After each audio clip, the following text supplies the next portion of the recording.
Yo, what's up guys? Old School Dan here and welcome to part 2 of Vince Gironda answering questions. In this video, we're going to be discussing questions such as how many eggs a day should I start with? Should these be raw eggs? What part of the egg should you use? When do you work abs? And lastly, how do you work abs? And that will end part 2 and then we'll move on to part 3 after that. So part 3 will be another video that will include some questions that I will be talking about later on at the end of this video. But with that being said, let us begin. Question number 1. How many eggs a day should I start with? Vince says you can start with as many as you can comfortably digest and just build up your tolerance for them. Question number 2. Should these be raw eggs? Vince says yes, they must be raw, but don't mix them in a blender. If you do this, they become emulsified and you are less able to digest them. Just beat them up a little bit with a fork and mix in some half and half. Question number 3. What part of the egg should you use?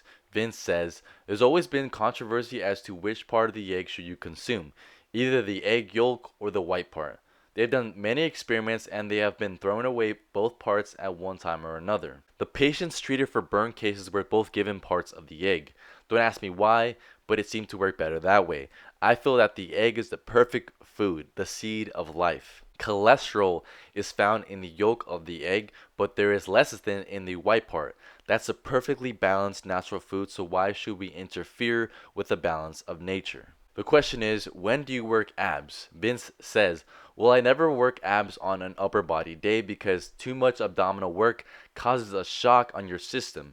You can take an untrained man and take a full inch off his arms by giving him too much ab work. I work my abs on my leg days or later in the day on the floor. The next question is, how do you work your abs? Vince says, I do a leg raise lying on a slight decline bench. What you must understand when you do leg raises is that as soon as you put your arms behind your head for something to hold on to, you immediately negate the rectus abdominis and you start using the psoas major. You've got to keep the small of your back right into the surface of the board or bench. Keep your chin on your chest and never let your legs come down to touch the board or floor. You must keep your body in a kind of crescent position to keep the stress on the abs. I let my legs come right over my head so that I can feel a contraction in the abs.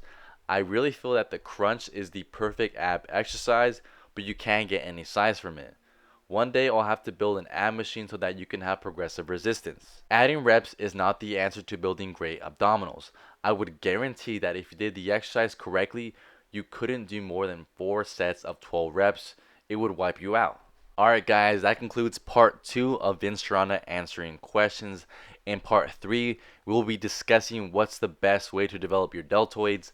Do you recommend front squats? What should you do for your thighs then? How heavy should you train and do you warm up? How many sets should you do? And then moving on after that will be part 4. Hope you guys enjoyed the video. Hope you guys thought I did an okay job at narrating for Vince. Probably not the best guy to do it, but I try my best. With that being said, subscribe for more videos like this. Give this video a thumbs up. Thanks for watching. I'm Old School Dan. Gone. Peace.